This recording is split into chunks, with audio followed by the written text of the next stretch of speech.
Hey there, deep divers. It's Julie B, and today I'm diving into the riveting Season 6, Episode 8 of The Handmaid's Tale, which marks the official start of the revolution. June leads the handmaids in executing their dangerous plan at Serena's wedding, and despite some mishaps, it's going remarkably well so far. In my last deep dive, I explored how everyone is facing the ultimate test of their characters at this critical juncture. Who's rising to the occasion? Who's falling short? Whose eyes have been opened to reality? And who's still willfully blind? I pointed out how June, Lawrence, and Rita have all experienced awakenings and are rising to the occasion, along with Luke and Moira. While Nick is failing his test in depressing fashion, no longer June's hero after betraying her and sabotaging Mayday's plan so he could save himself. Meanwhile, Lydia is still drunk on the Gilead Kool-Aid, but her eyes have been slowly opening due to her maternal love for Janine, while Serena has remained willfully blinded by her own narcissism. Well, in the span of just one episode, some tectonic shifts have already occurred for two characters. In stunning fashion, Aunt Lydia's eyes are opening to reality, and she has finally come over to the side of the resistance. And amazingly, she does so not because her back is against the wall. She's not doing it for her own benefit or to save her own neck. Unlike Commander Lawrence, who switched teams after he learned that the other commanders were planning to eventually double-cross him and execute him. To be sure, part of his motivation is probably to find another way to honor his late wife, since he also learned they were planning to use his reforms as a trap and then reverse them. And he'd promised his wife he'd fix Gilead. But he's also trying to save himself.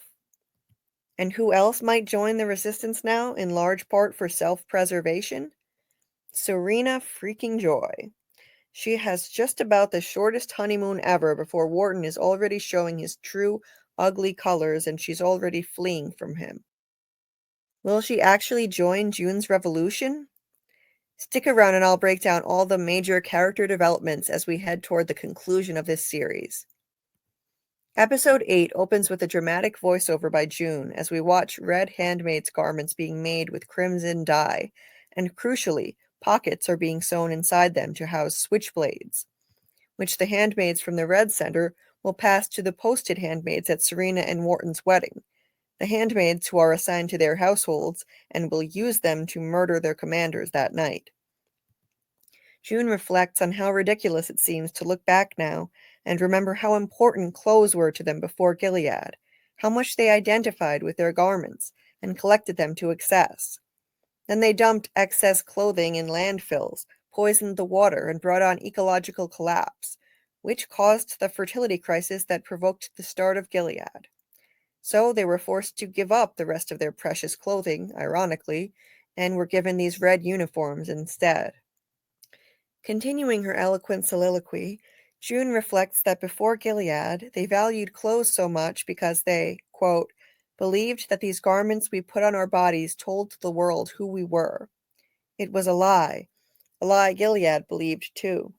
So they assigned colors. They dictated what we wore, who we could be. They used our clothes to divide us, to dehumanize us. But tonight, those clothes will be our weapons. Tonight, we will use these clothes to start a war. They put us in red, the color of blood, to mark us. They forgot that it's also the color of rage. Indeed, the handmaid uniform dehumanized them, taking away their individuality. Actually, all the women's uniforms in Gilead do that. The Marthas in their brown attire, and even the commanders' wives in their green dresses. Gilead used the different color groups to divide the women into separate classes, part of their systematic effort to take away their agency. So it seems like poetic justice that the handmaids will now use the garments that enslaved them to rise up and start a war, as they'll stash switchblades inside and use them on their overlords. The redness is evocative of blood and violence, fitting because between the classes of women, the handmaids as a whole are the recipients of the most violence under Gilead, except for the forced prostitutes at Jezebel's, but they aren't an official part of the system, just the illicit underbelly of it. This series has always been a visual work of art, an aesthetic masterpiece, and in the start of a series of gorgeous scenes, we see the Red Center handmaids assemble to go to the wedding. And there's the dramatic reveal of June donning a handmaid outfit for the first time since her escape in season 4, but this time by choice. It's fitting and deeply satisfying to watch because this garment was thrust upon her as we saw her enslaved by Gilead in flashbacks back in season 1, but now she puts it on by choice, to go to battle. No longer powerless and fleeing Gilead, she's marching back in by choice, to fight against her oppressors. Not just for revenge, but to fight for every trapped woman and child who remain there, including her own daughter Hannah, at great personal risk to her life. Speaking of which, there's something we need to keep in mind about June now. By the time the series finale arrives, her plot armor will be gone. Up until this point, June has had bulletproof plot armor because she's the heroine of this story. It's being told through her perspective, as it was in the book by Margaret Atwood. As a result, one of the complaints from some fans and critics over the course of this series is that the stakes don't feel real for June. Even the showrunners once admitted that nothing can happen to June because this is her story. So while we've watched her suffer horrific enslavement, torture, SA, having her child torn away from her, and other physical and emotional abuse, we've never had to be concerned for her life. As a matter of fact, June has survived committing insanely dangerous acts in Gilead many times over, acts that would have landed literally anyone else on the wall. She undertook multiple failed escapes from captivity, killed 2 guardians, led a successful mission to smuggle dozens of children out of Gilead, smuggled her own baby out of Gilead, engaged in a sexual relationship with Nick, and on and on. Meanwhile, poor Janine had her eye removed while in training to be a handmaid at the Red Center, and all she did was mouth off to Aunt Lydia. But don't rest too easily in your complacency about June now. All of that could change by the time the finale end credits roll. There's nothing written, literally, that says June will get out of this show alive. Surprisingly, the book, The Handmaid's Tale by Margaret Atwood, doesn't specify what will happen to June. That leaves June's fate up to the showrunners, and since the series is coming to an end, June is now fair game to be killed off in one final heroic blaze of glory when the finale comes. I hope it doesn't happen, but we should prepare ourselves now because it's entirely possible. And the ending may just be ambiguous. We may not even find out what the fate of June is by the time it's all over. June and Mayday launching a revolution against Gilead is a David versus Goliath scenario. Don't be fooled by the uplifting nature of June's voiceovers in this episode, and by how well organized and successful the plan has been so far. Remember, this is only Boston they're targeting right now. It's only the start of the revolution. The rest of Gilead is still full of guardians, aka their military police, and I can only surmise that they're about to descend on Boston by the end. And while Mayday may succeed in assassinating many powerful commanders, they can't possibly take them all out. Not all of them are in Boston. And let's not forget that Tuello, the leader of the U.S. in exile, had said there's so little left of his military forces that he's had no choice but to utilize Mayday, a disorganized group without any real military training. They're out of their depth going up against Gilead's military. And yet the handmaids bravely march into battle together regardless, filing into a massive church for Serena's show-stopping wedding. And in true Serena fashion, it's the fanciest church imaginable, with all the pomp and circumstance she could get, a ceremony fit for a queen, and in her mind she's being anointed Queen of Gilead after all. June had her exactly pegged when she said Serena's narcissistic self would insist on only the best of everything, pull loads of extra guardians from the border and around Boston, and make Boston more vulnerable to their plan of attack. Nick walks in and prepares to perform the wedding ceremony for Wharton and Serena, while June looks on, only her eyes showing behind her handmade face covering. Elizabeth Moss does an incredible job communicating with just her eyes in this episode. Those eyes are locked on Nick, and we can see the pain there when he speaks affectionately about his wife and their unborn child, asking God to make Wharton and Serena's union as fruitful as his own with Rose. It takes a great deal of strength for June to go through with this plan so soon after Nick's betrayal, without any time to process the fact that Nick is no longer her hero, and that she'll have to take him down along with the rest of the commanders if necessary. June is furious at Nick, and her eyes have been opened to his unworthiness now, to his cowardice and selfishness, but she can't just turn off her feelings easily like a light switch, feelings she's harbored for years. And let's be real, Nick could wind up being one of the early casualties in this revolution that they're launching. He lives in New Bethlehem, which gives him more safety, but it's unclear if he and Rose are spending the night in Boston for the wedding. Either way, there will be dangerous unrest there, and he'll likely wind up in the middle of it soon. Luke had said Mayday already has bombs there. Might as well not let them go to waste. Where exactly are they planning on using them anyway? But getting back to this scene, things get tense as the handmaids from the Red Center pass switchblades to the posted handmaids, and one of them drops it on the floor, spooking a guardian brandishing his weapon. So June signals to switch to Plan B. They'll pass them around at the reception instead. I have to wonder if the other handmaids have what it takes. They're terrified, and so much could still go wrong. At the reception, Nick looks miserable as he drinks and sits with his wife while the others dance. He clearly doesn't love her, but was just putting on an acting performance at the wedding ceremony.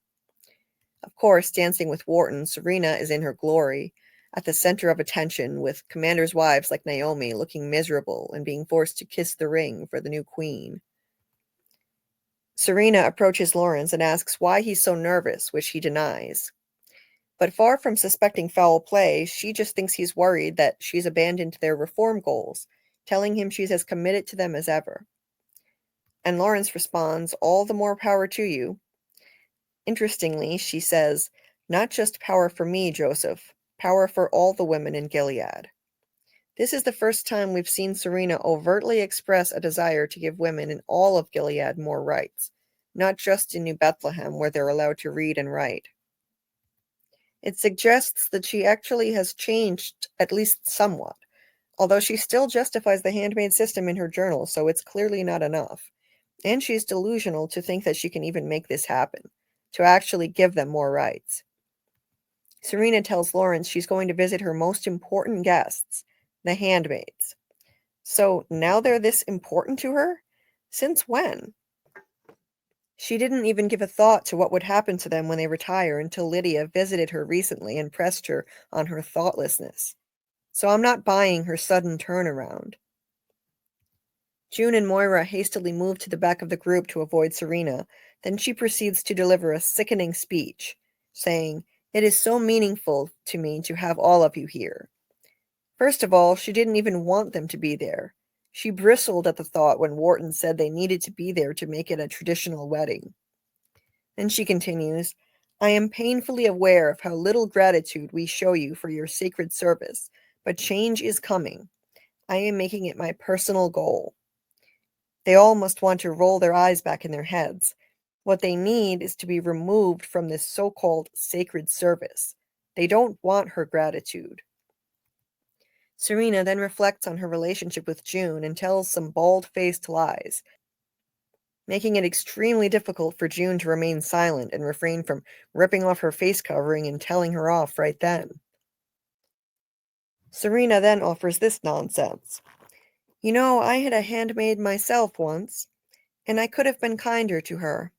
To be honest, she could have been kinder to me. We both said and did unforgivable things to one another, but that made us equal in vengeance and in spite. And now I can count her as a good friend. And though it has been a challenge to repair our relationship, I do believe that my former handmaid forgives me." This is wrong on so many levels. Serena could have been kinder to June?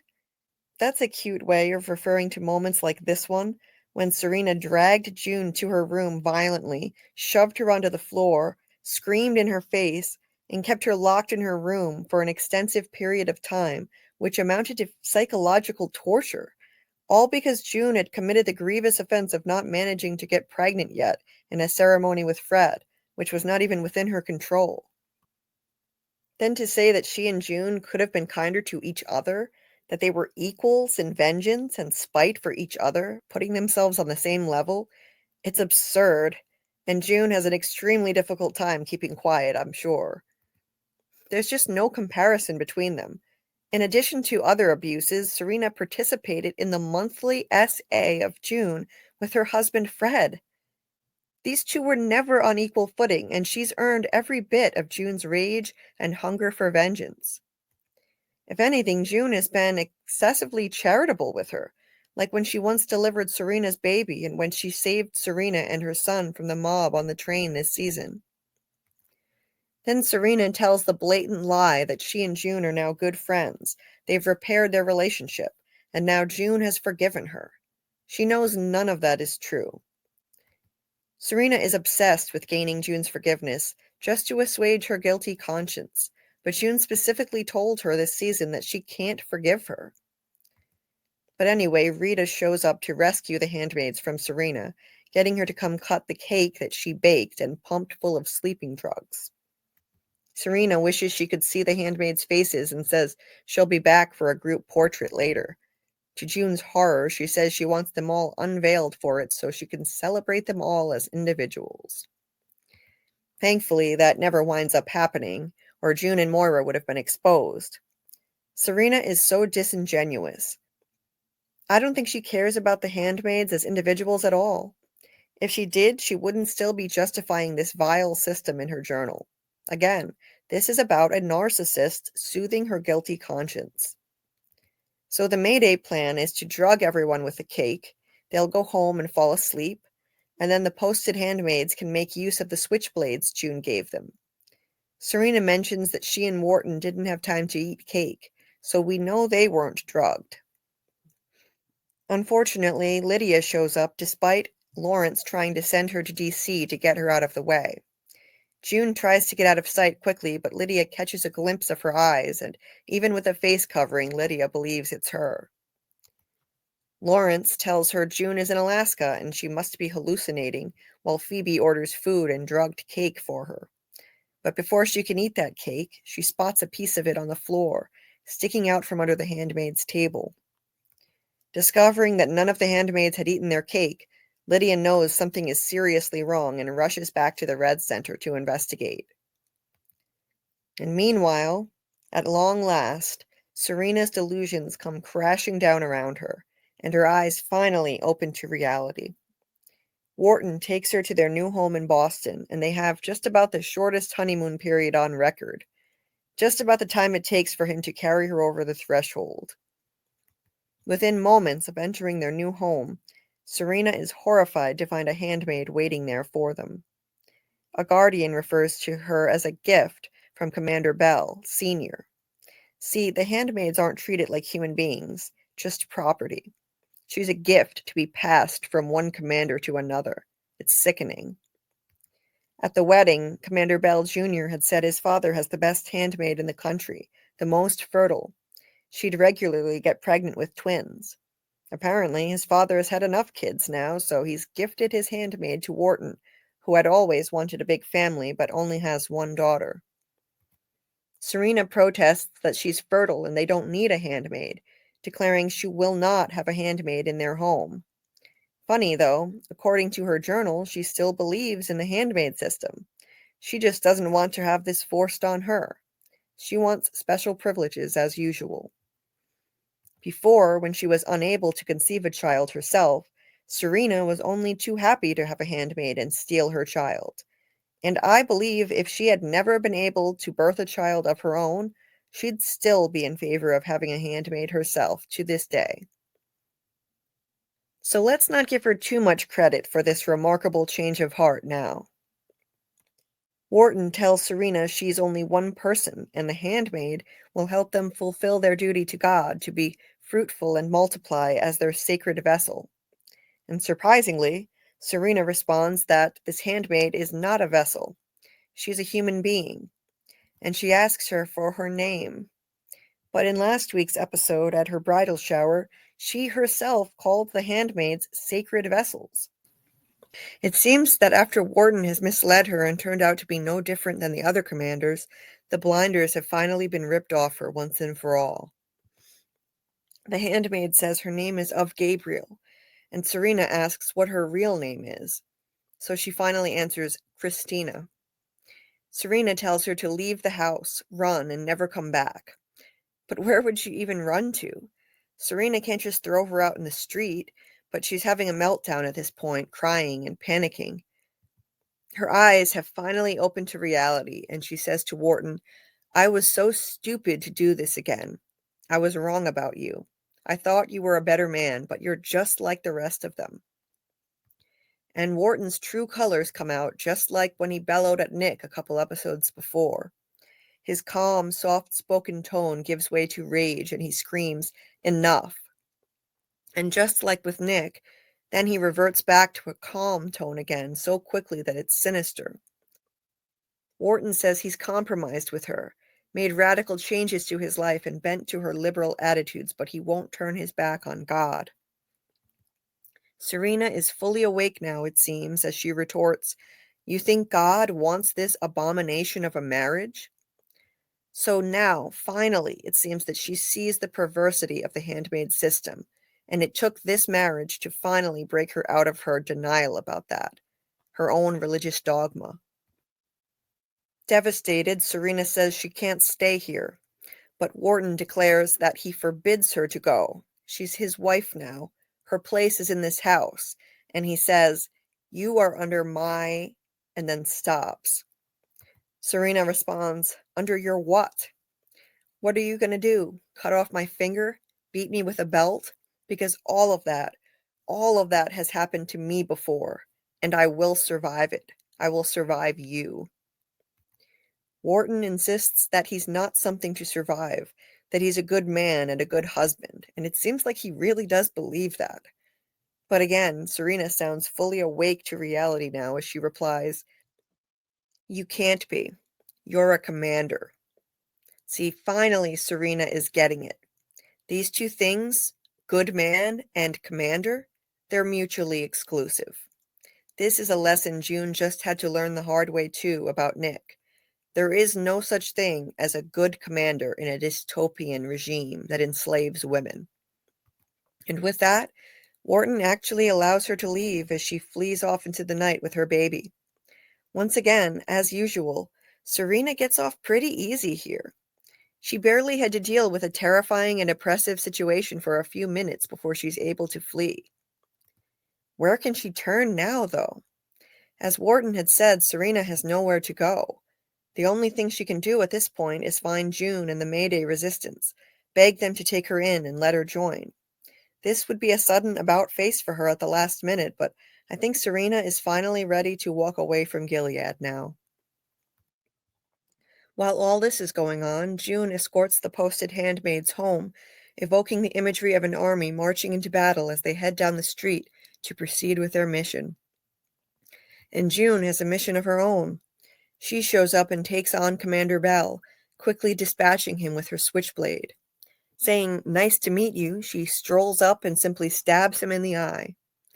She didn't even need to wait until he fell asleep. He saw her and didn't make a move, despite recognizing her as June Osborne. These idiot commanders really underestimate what women are capable of. And stabbing him in the eye, well, that was a fitting choice, considering the way he's abused Janine and the fact that her eye was removed at the Red Center when she was originally trained there.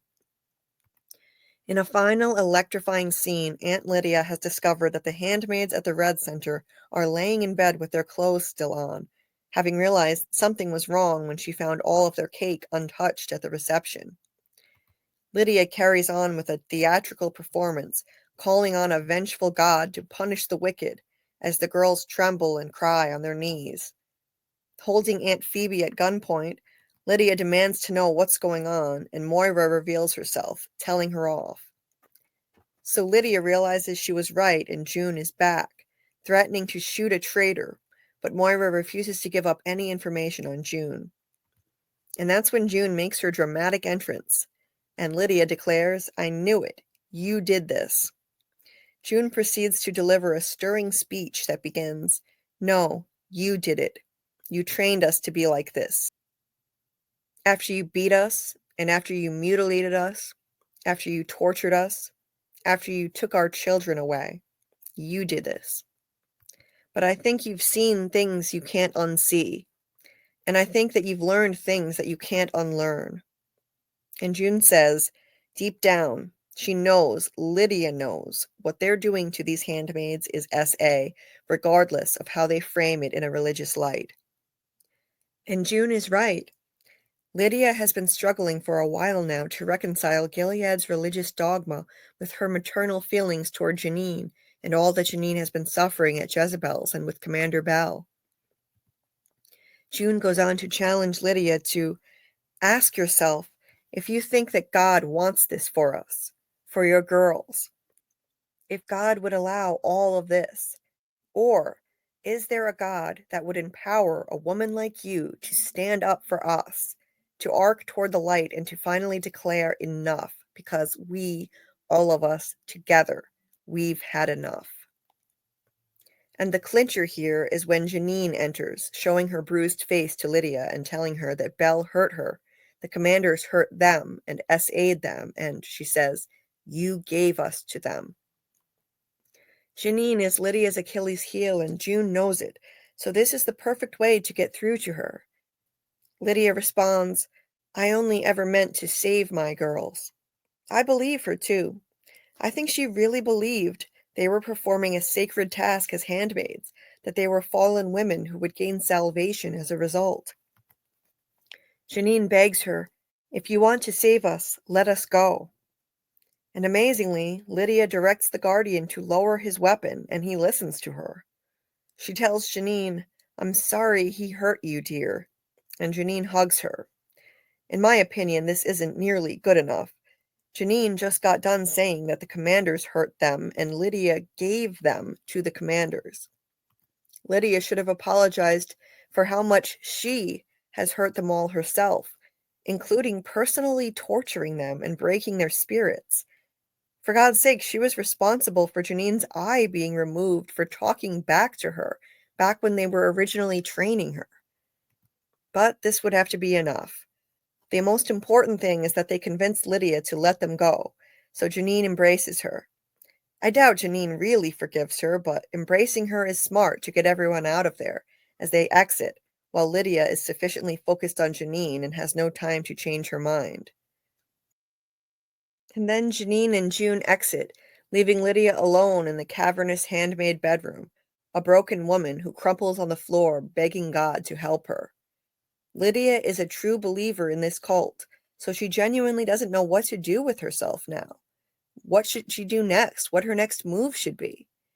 But this is the turning point for her to come over to the side of the revolution, I'm sure.